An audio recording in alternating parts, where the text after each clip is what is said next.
ఒరే సాలరా నాయన, ఎన్ని పెడతారా దేవుళ్ళ ఫోటోలు? ఒకటి పెట్టు, రెండు పెట్టు, మూడు పెట్టు, పెడితేనే ఉంటారు. అది ట్రైన్ భోగిలాగా. మాకు అర్థమైందిరా నాయన, మీరు భక్తులే. ఇంకో ప్రహ్లాదుడు మీరే. మాకు అర్థమైంది. మీ భక్తికి దేవుడు కింది దిగి వస్తారా నాయన. ఎన్ని పెడతారా స్టేటస్? ఒకటి రెండు పెట్టాలరా, పెడితేనే ఉంటారు. పొద్దున్న లేస్తే అదే పనారా స్టేటస్. మీరు తాగుతారు, తింటారు, నీసు తింటారు, అంతా తింటారు, కానీ పొద్దున్న లేస్తే దేవుళ్ళ ఫోటోలు పెడతారు. మాకు అర్థమైందిరా నాయన. రే, ఉన్న దాంట్లో సంతోషపడాలరా నాయన. జై ధనలక్ష్మి, జై ధనలక్ష్మి, జై లక్ష్మివే ఎన్ని పెడతారా నాయన. వస్తుంది లక్ష్మీదేవి, మీకు వస్తుంది.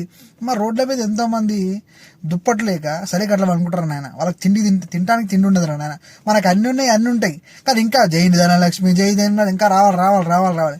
ఇంకా రోడ్డు మీద బాగుపడాలని కోరుకోర్రా నాయన. పెట్టకుర్రా నాయన నీ దేవుళ్ళు. మీకు నాకు తెలుసు, మీరు ఇంకో ప్రహ్లాదులు అందరూ తెలుసు. ఇంకెందుకు పెడుతుర్రా నాయన? నేను పెడతారా? ఇప్పుడు గుడి కనపడదు ఇంకో దండం పెట్టుకుంటా చాలు. అట్లా నేను పెడతానే ఉంటారా స్టేటస్లో? ఈ ఎడ దొరికిర్రా మీరంతా ఎరీ ఫ్లవర్స్. జనం ఉడుకుతున్నారు, అక్కడక్కడ కాలిన వాసన కూడా వస్తుంది.